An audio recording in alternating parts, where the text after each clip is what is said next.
Hi, my name is Alexander Lehmann and I would like to introduce you to type-level programming in Scala, to be more precise version 2.9.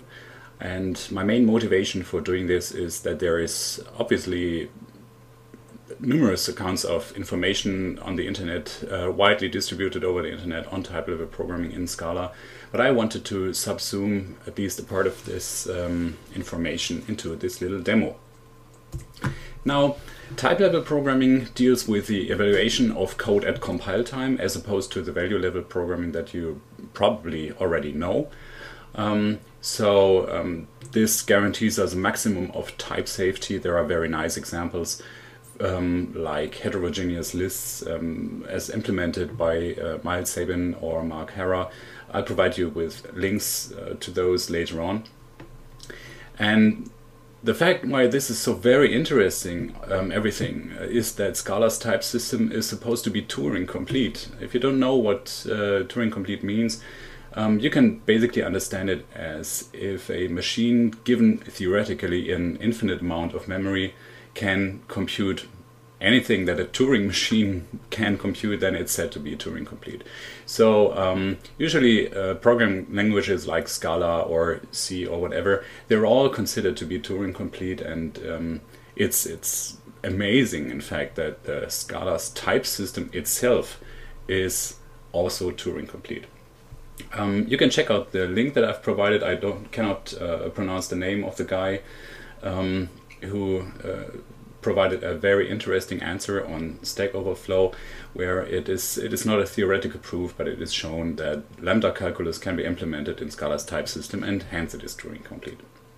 Well, then there is another very, very nice summary by DSG, which also introduces the different concepts of object-oriented, that's what he calls this, versus functional style type-level programming. Just click the link below and read on. Now, before I start, I have to say that most of the implementation here is based on Shapeless by Miles Sabin. Miles is, as far as I know, the author of the Scala IDE for Eclipse.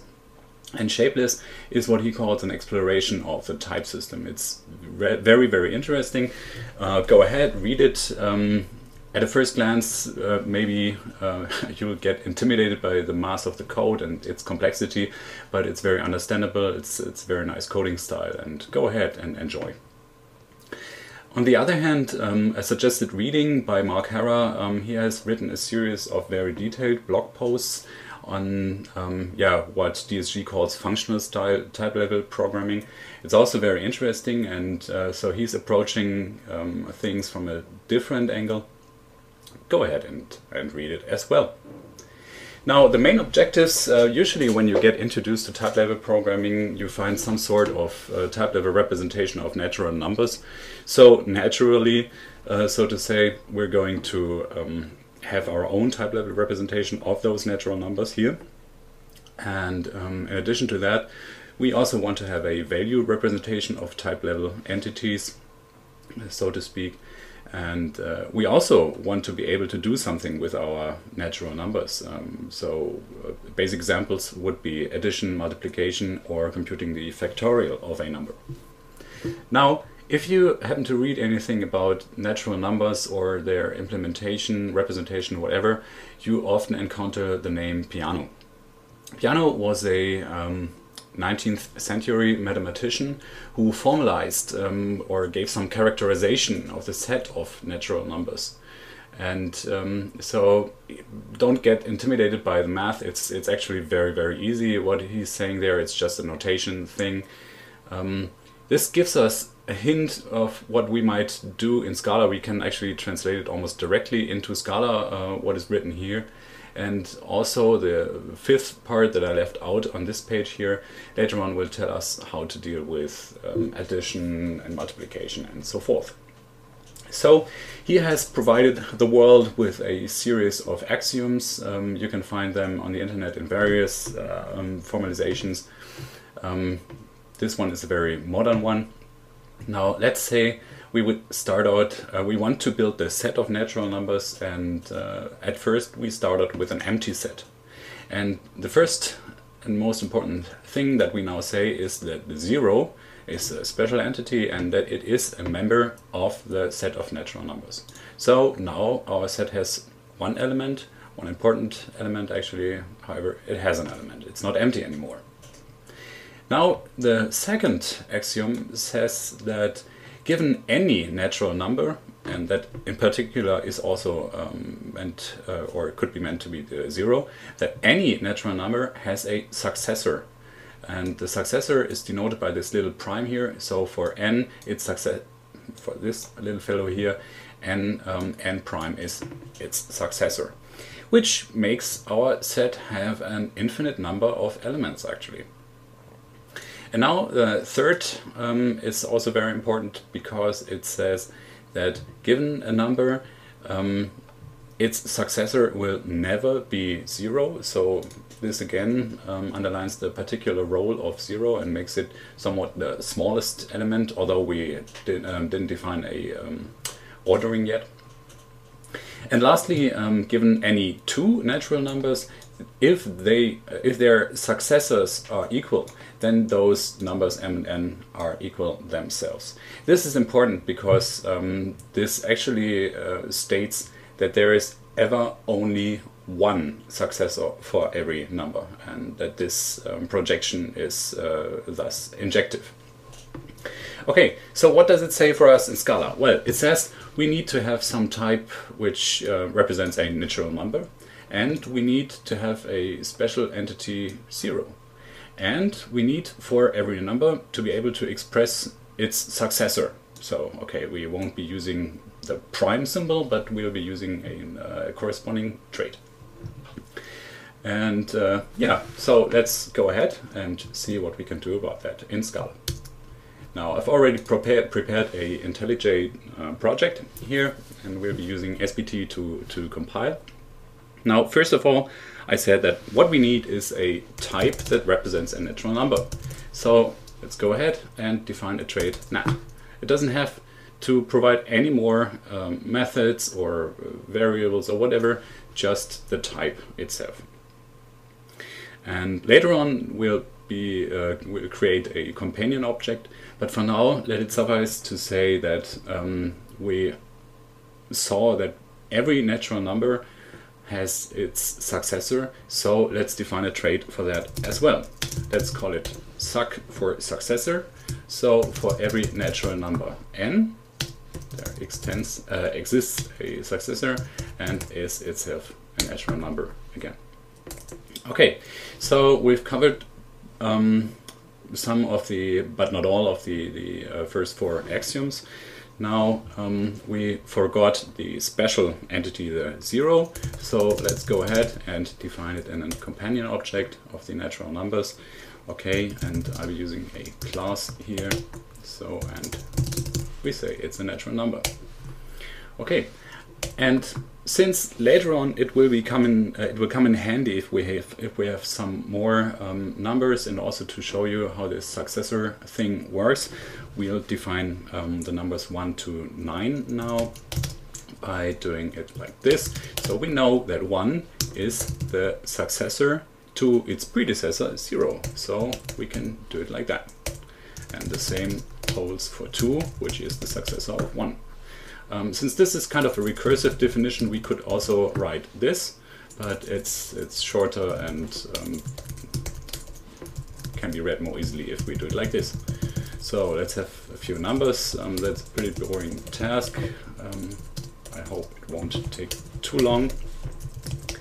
Now 2, 3, 4, 5, 6, 7, 8. So now we have ourselves a nice representation of natural numbers.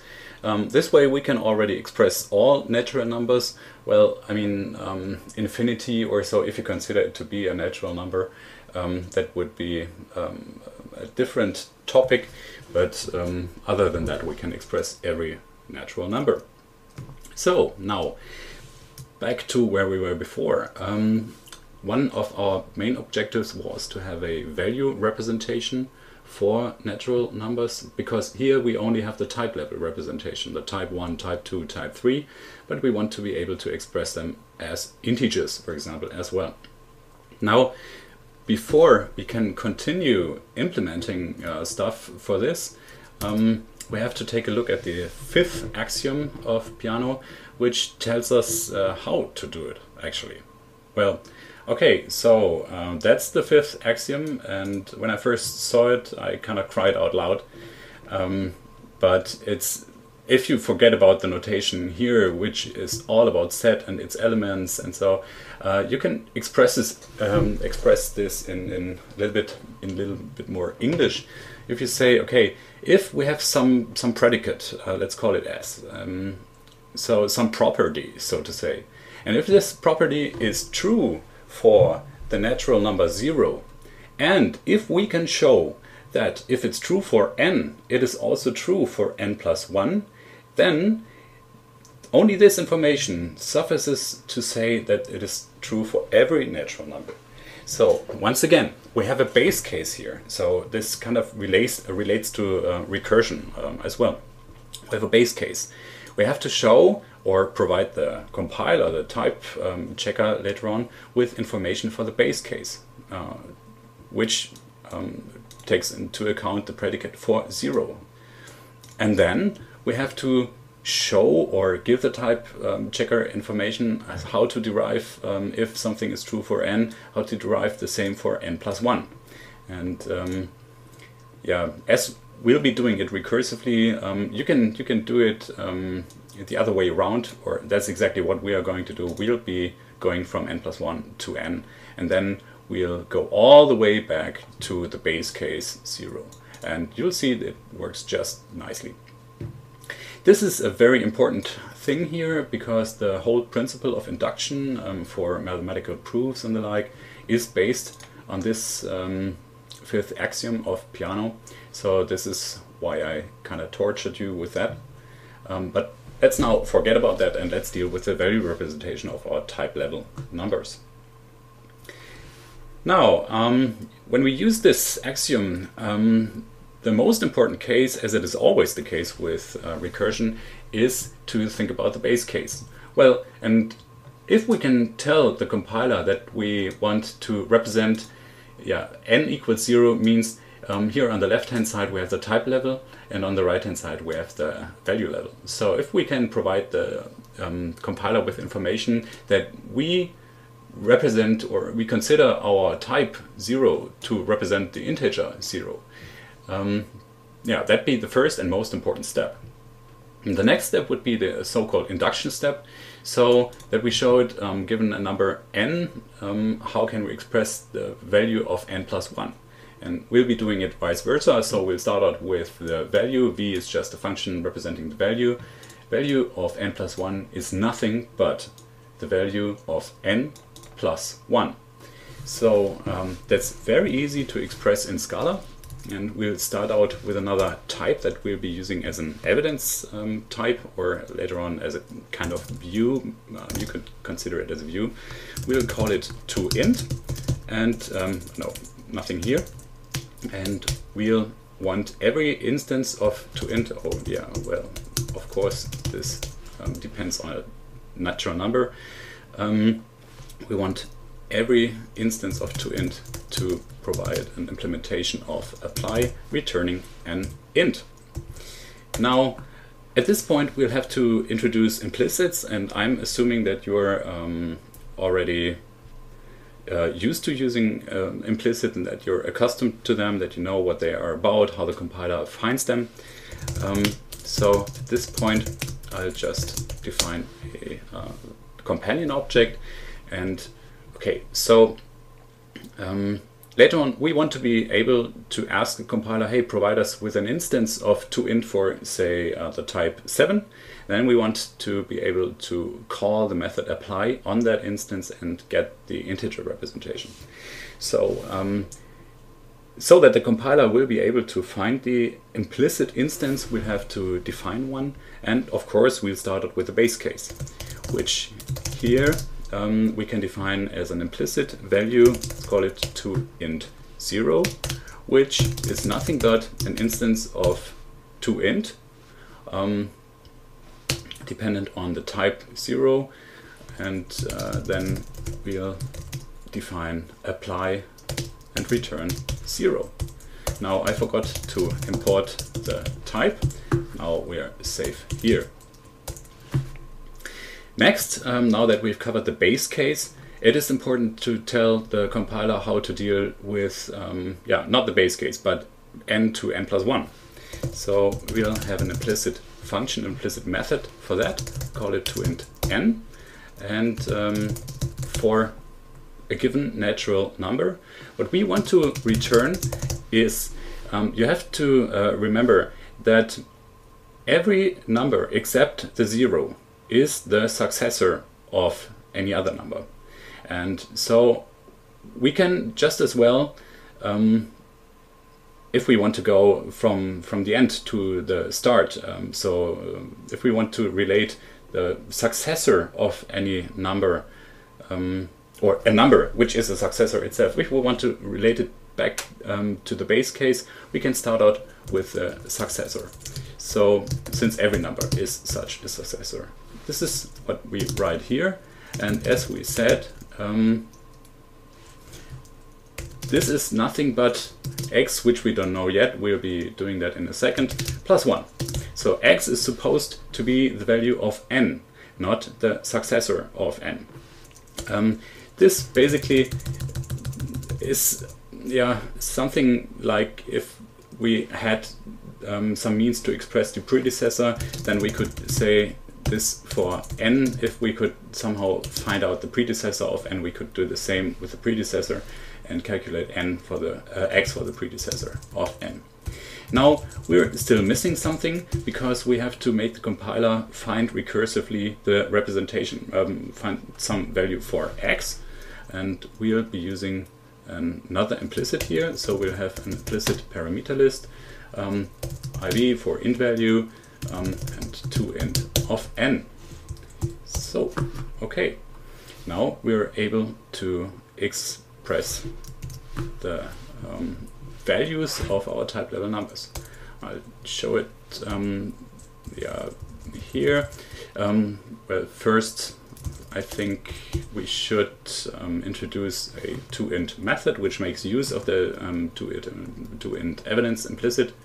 So let's say toInt for any natural number, and we're looking for an implicit representation of toInt for n. And what we are doing is, so here we have the evidence, or iv for int value is just the same as below. So, and here I've made a mistake. I just realized that here I forgot to replace x with iv. Okay, so what we have an integer representation for every type, which is kind of a functor, which takes no arguments but returns the integer value of our type level. And we've provided evidence in the form of objects here, of instances of toInt. And now we can go ahead and write a main method which prints out the toInt representation of, say, 7. Well, we have to import all the numbers here so that this will work. Now let's see if it compiles. I certainly hope so. And yes, it compiles, and let's run it. Well, 7. Well, that's nice. So from our type level 7, we have an integer representation which is depicted here. That concludes the first step of what we wanted to achieve. So let's go ahead and see how we can add up some of those type level numbers. Now, summation, Peano already, in Peano arithmetics, he already provided some kind of a recursive definition for the addition, which consists of 2 parts. Again, we have a base case, which states that given any number n, if we add 0, our special 0 to it, well, we get n in the end. So that's not surprising, but that helps us formulate our base case. And then the second one is given any number n and any m prime, so the successor of any m, we can express it as n plus m, and the successor of n plus m actually. So what does this mean? This means that we are already given a recursive definition like so. Look at this. If you wanted to, for example, add some arbitrary a plus 1, then what we know is that 1 is the successor of 0. So we want to relate everything back to the base case. That's what we're going to do. A plus 1 is nothing but a plus 0 prime, the successor of 0.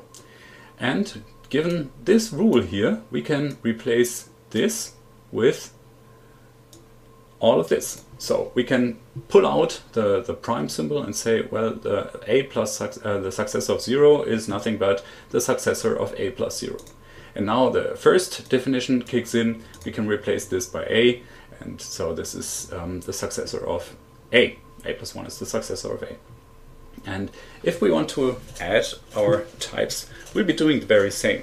We'll relate everything back to a base case. And we'll again start out with the first.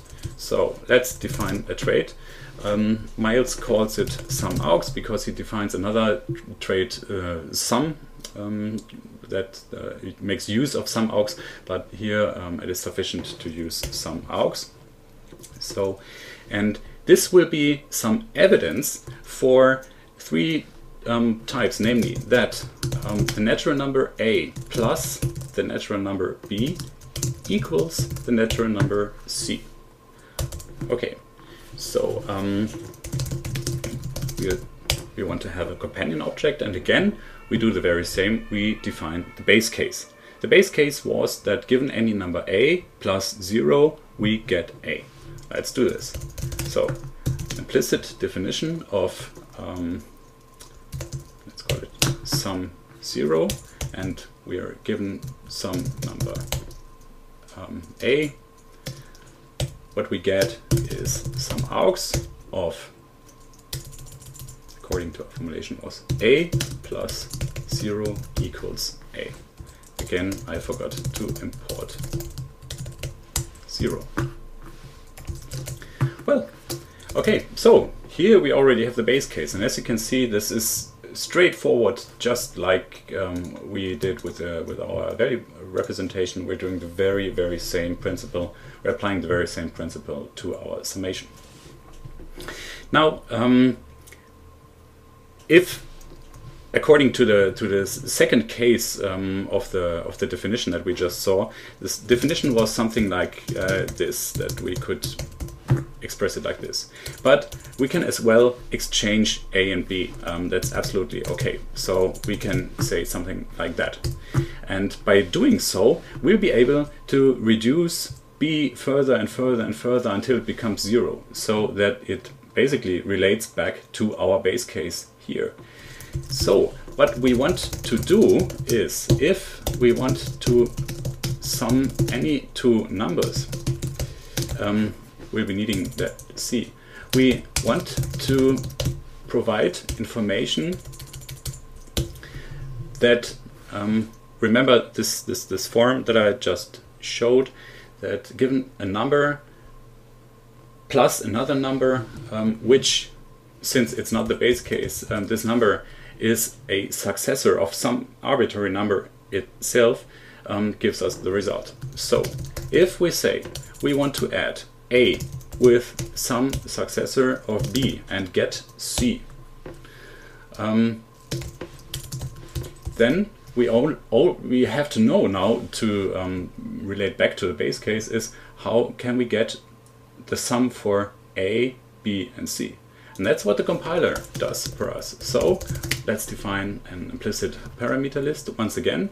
And here we'll have some evidence of Sum-Aux a, b and c, which, okay, helped us. Because now, if we ask the compiler, we can check this by issuing implicitly Sum-Aux 2, 3 is 5 here. If we issue something like that, we're asking the compiler for an instance of that. Now, this case here, this doesn't work because 3 is obviously not 0. But here we're giving it evidence for some successor, and 3 is the successor of 2. And so we are calculating the sum all the way back down to 0. Let's see if this compiles, because if this compiles, this means that we have made it correct. No, it is not correct, because we couldn't find an implicit parameter. I obviously made a mistake here, because yes, yeah, exactly. I said that a plus b is the same as a plus b, and so that's what I should have done, but I didn't do. Yeah, that should do the trick. Let's compile it and see. Well, it works. Nice. So we can see if it also works with 4 and 5, just to convince you that it does what it's supposed to do. Yes, so it always finds evidence for the correct summation. To prove the opposite, it won't find anything for the last line here. Okay, nice. That's exactly what we wanted to have. So we are done with that. And now we can go on and do the same for the product. And as you can guess, this is again the same principle applied only a little bit differently. Well, again, Peano provided us with a recursive definition, namely that n times 0 equals 0. Who would have guessed that? And which also is clear, n times some successor of m is the same as n times m plus n. So yeah, this, as you can probably already guess, will help us to relate this to addition and to the summation that we have just defined, and also to the base case, because we are decrementing m all the time, and adding more and more and more and more n until we've reached the base case. Well, to show you an example, if for example we have some arbitrary a and we want to calculate a times 2, then we have a times the successor of 1. And according to our rule that we just saw, namely the second one here, this is nothing but a times 1 plus a. And now once again, we do the very same step, substitution again. A times 1 is 0 prime, so a times 0 prime plus a. And now we already have the base case. Because, or yeah, almost the base case. So now here we can use the first rule that we had there, and yeah, I've done 2 steps in one actually. So the first one here, sorry about that, a times 0 prime is using this rule here, yeah, this second rule, and then if you do this, you get the whole line. And then once you have that line, you realize that this already here, that part, those 2, is the base case. So you can you know that this is already 0, and you remain with 8 plus 8. So if we want to implement it, well, let's do it like we did with the summation. We'll do it with the product, and yeah, again, the prod aux will be an evidence that the product of A and B is C. All right, so the companion object, this time I hope, yeah, now I'll import the 0 at the beginning. Now our base case, you probably know what's coming, so the product of 0 and some natural number is just that natural number 0 and is 0. All right, so that's easy. Now the second one is a little bit more complicated, because we have to give thought to the rule that we just had. And well, okay, we can start out, we want to have the product, and in the end we want to end up with 3 parameters, but we'll actually need 4. You will see why in a second. So type parameters here, we have all of these, and so since what we said was that if a times b prime equals some, yeah, let's directly use d in this case, then this can be expressed as a times, whoops, no, I hate auto-completion sometimes, a times b plus a. And now we can relate this equals d. And now we can find out recursively the product of a times b, and then add a once again to it, and then we have d. So in the end, as I said, we want to end up with an instance of Prodox that says that for given sum a and b, we end up with the result d. Now, like we did in the summation, we have to make the compiler recursively do what we wanted. So the first thing was we need the multiplication of a and b.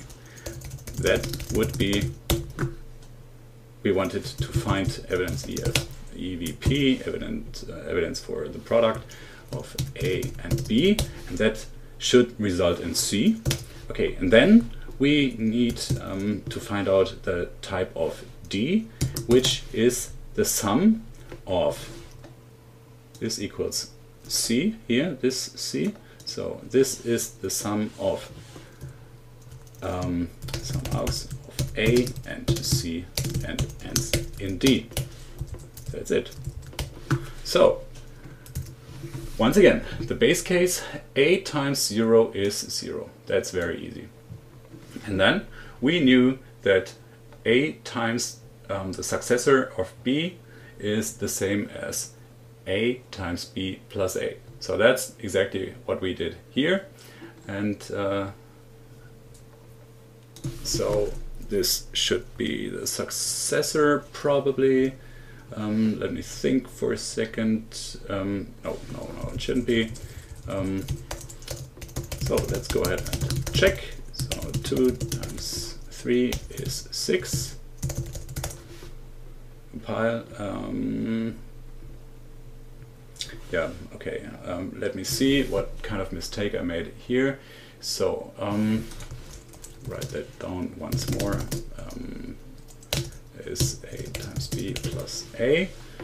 So we want to find out d in the end. That's okay. So first of all, we are calculating the product for a and b, and since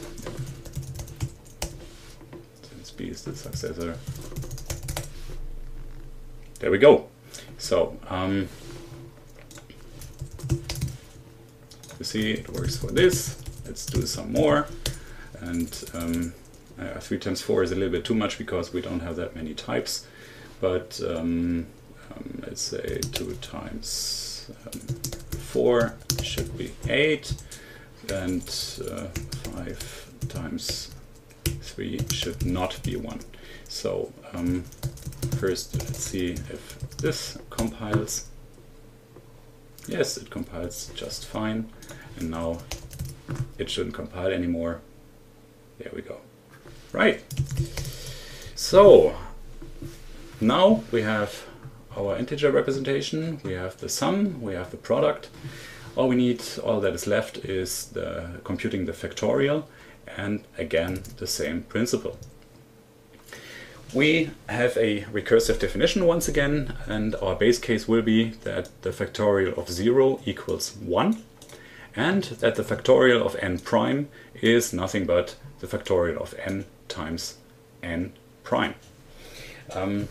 This is straightforward, like what you're used to from school, math or whatever. The example that I'm going to show is a little bit longish, but for 2 it is really too simple. So here again we have 3, which is the successor of 2. So 2 prime factorial is, according to our rule, the same as 2 factorial times 2 prime. And then we can do the same substitution once again. 2 factorial is 1 prime factorial times 2 prime here, and substitute all over again, and in the end we end up with 1 times 2 times 3, which is 6. Now, if we want to implement this, let's go ahead, do the same thing once again. Now, for factorial, we need less parameters now. For the factorial of a is b. I want to represent that. And the companion object, again, we need to have the base case. For that, I need to import the 0, implicit fact 0, given a natural number. Then we return our base case, or evidence for the base case, which says that the factorial of this is completely wrong what I did there, value suffices. So this is what happens when you cannot copy and paste in your head. Implicit value for factorial 0 is equals fact out 0, 1. So now we need the 1 as well. Let me just import everything that's in nut. Excuse me. Well, so now we have the base case, and we have to do the induction step now for any number n. And again, for the let's step back once more. For the successor, we want to relate this to the factorial of the number itself and the product with its successor. So if we need a second type parameter. Now in the end we want to end up with proof for the successor of A that the factorial is B. And again, once again, we need implicit evidence. First of all, for the factorial of A, and I do see now that I need a third parameter. Now that is A times B, and now we need to multiply B times the successor of A to get the final result. So now the evidence for the products of B with the successor of A, and that will give us C. Good. So computation might take a while. I tried the factorial of 6 once, and it took like 2 or 3 minutes, at least on my system here. So we'll be doing it for the smaller ones at first. So the factorial of 1 is supposed to be 1, of 2 it's 2, and of 3 it's 6. Let's do 4 as well. That's 24, but we can't represent 24, so let's stick with that. Okay, there's already an error. Okay, I've made a mistake somewhere. Let me see.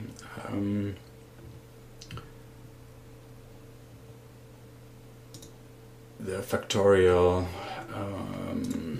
Okay, so for the successor. Okay, yeah. Well, that's exactly the problem. I wanted to have C here in this place. I hope you can follow. Sorry for going back and forth like that. So we wanted to have the product, the factorial of A, which is B, and then we wanted to multiply this B by the successor of A to get C. And our evidence would then, for the successor of A that its factorial is, would then be that it's C. Well, now it should compile. Yes, it does, so we're fine here. We can, just to round things up, we could do some integer, some representation of that. Let's make another toInt method for this, which takes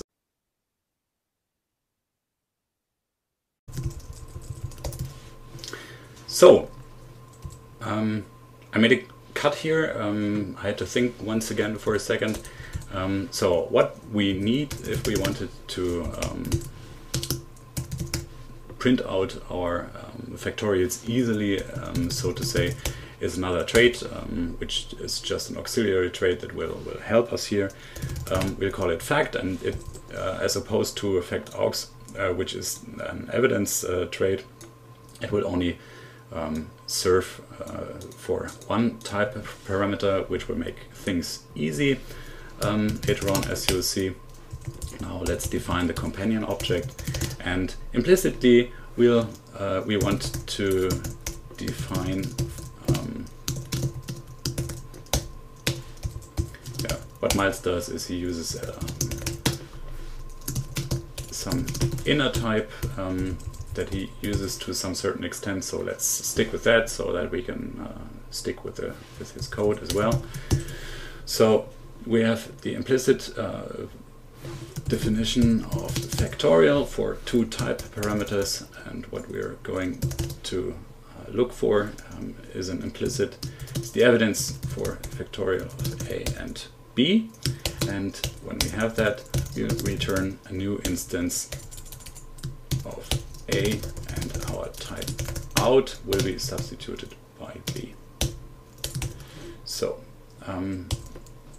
that should do the trick, except that this should be fact aux indeed. Now we have that, and if we did some implicit computation on fact, we kind of unnerving to access the inner type, but we can use that now to provide a nice toInt method here.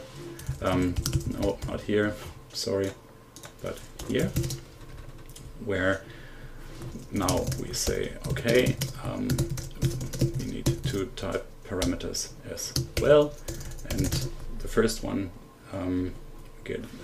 we take a parameter which will be the faculty of A, and implicitly we'll be looking for two things. First of all, this fact aux thing of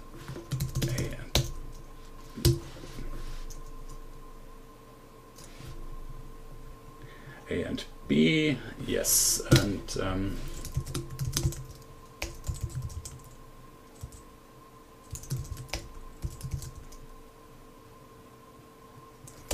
so here we can now have a nice implementation dependent on two types for our factorial. We have a regular parameter, which is an instance of the faculty for our type parameter A, and we'll be needing some evidence for the result of that. And since we want to have the integer representation, some representation for the result. So the factorial of A gives us that type, or type A here, and yeah, fact aux of A as or is the evidence of that the factorial of A is B, and toInt B is the integer representation. So that's all we need here. All right. So if we go to our main method, we can now write something like toInt and then implicitly look for the factorial of 4. Now let's see, it should compile. Yes, it does. Now let's run it, and it should give us 24. Nice. Let's do it once again to see if it works for 5 as well. So this could take a little longer, and I think that once we're done here, that should be it. There we go. So 120, that's exactly what it's supposed to be. We're done with that as well. So yeah, let's recapitulate. First of all, what we did was we defined a trait for that just as a type represents natural numbers, and we said that every natural number has a successor. We had the 0 as kind of a special entity, and we defined other types as successors with respect to each other. Then we had some integer representation of any numbers by using a functor here, or yeah, kind of a view later on. So in the implicit in the companion object, we defined the base case and the case for the successor of n, so that the compiler can find everything. Keep in mind that every number except the 0 is the successor of every of some other number, and that's why we can do that. And so that enabled us to write our initial toInt method, which gives us the value representation of our type level representation of natural numbers. And from that we continued with the sum, and we had an evidence trait that gives evidence that the sum of sum A and B is C. We did the very same here. We covered the base case and the case for A and the successor of B and C. We related that all the way back to our base case here. That was it, basically. And then we did the same with the product. And yeah, that's just basically the very same, only the roots were a bit more complicated because we split the product into another product and sum. And yeah, lastly, we did the same with the factorial here. That's what we started out with.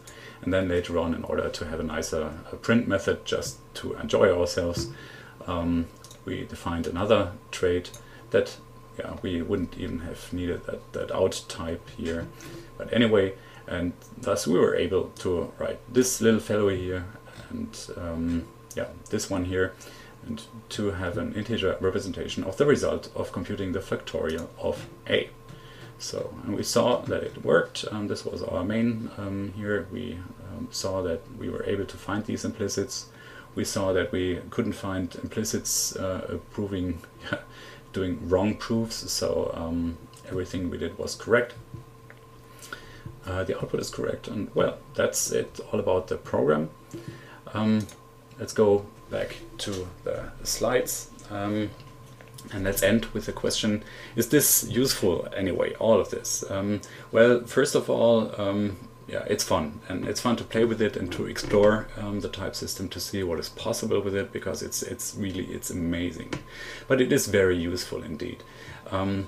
One thing that really amazes me are those heterogeneous lists, H lists, so you can have heterogeneous types in those lists but still be type safe. That's so awesome. And have a look at Miles' implementation. They're pretty complete and do almost anything that a usual collection implementation does. Second thing which is very nice, for example, are so-called unboxed union types. If you want to say that you want to restrict your type parameter of some function foo to 2 or 3 types, like a string or double or an instance of class bar or whatever, you can do that in a very uncomplicated way here by using those unboxed union types. You should definitely read this as well. And then there's a very easy example, which is not, yeah, it is kind of type level programming, but yeah, not so sophisticated, but it's the whole builder's principle that was introduced in Scala 2.8 for the collections, so that every collection, basically, if you do some mapping or whatever you do some projection of the underlying collection, you always get in a return type a collection of the same type. So you might want to read that as well. And this concludes this little demo. And yeah, thank you for listening.